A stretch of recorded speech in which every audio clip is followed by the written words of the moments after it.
Wife tries to kill her husband every day, and has imagined all sorts of modus operandi in her mind for countless times. She wants to kill her husband with a stone, but she'll easily be taken as a suspect by the police. While her husband was driving, she spilled coffee and caused a car accident, and it was very dangerous for her to sit in the car. She thought of so many things, but she felt that they weren't quite right. That day she finally came up with a perfect plan, because she knew her husband had a serious fear of heights. She lured him to the cliff under the guise of treating his fear. First, she took a picture of him to make him less wary, and then when he wasn't looking, she tried to push him off the cliff. But she was suddenly interrupted by an old woman asking for directions. She was so annoyed that her perfect plan was dashed and she had to find another way. The story of what made the woman want to kill her husband begins a few days ago. The woman's name is Liv and she's a novelist.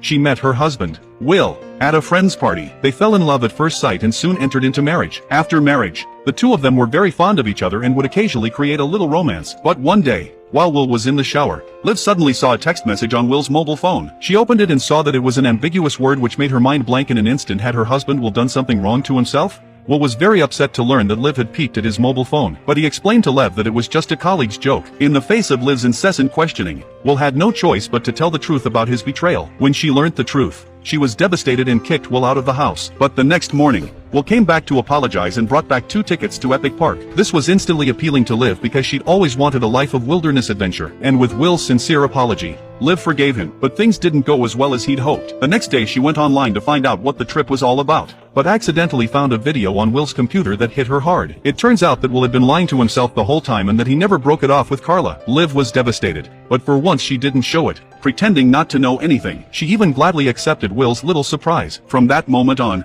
the idea of killing Will was already in the back of her mind. Every time she imagines a way to do it, it doesn't work. She has to make it look like a foolproof accident. The first stop on their trip was an extreme rafting trip. Before Will could get into the kayak, she secretly cut the harness under his feet with a knife. She was relieved to see that Will hadn't noticed. Then they set off on their adventure and soon came to a section of rapids. Will fell out of the kayak when the water hit him hard, but instead of being swept away, he clung to the kayak with his hands to save his life. Liv had no choice but to reach out, but just as she pulls Will up, she accidentally falls overboard again, and then Will jumped in and saved her. Afterwards, she realized that Will really loved her. But at night, she saw Will secretly calling Carla, and again she wept tears of disappointment. The next day, they went on their next adventure in the wilderness, but as they were taking pictures, a beautiful blonde woman approached them, and she was the same Carla from Will's computer.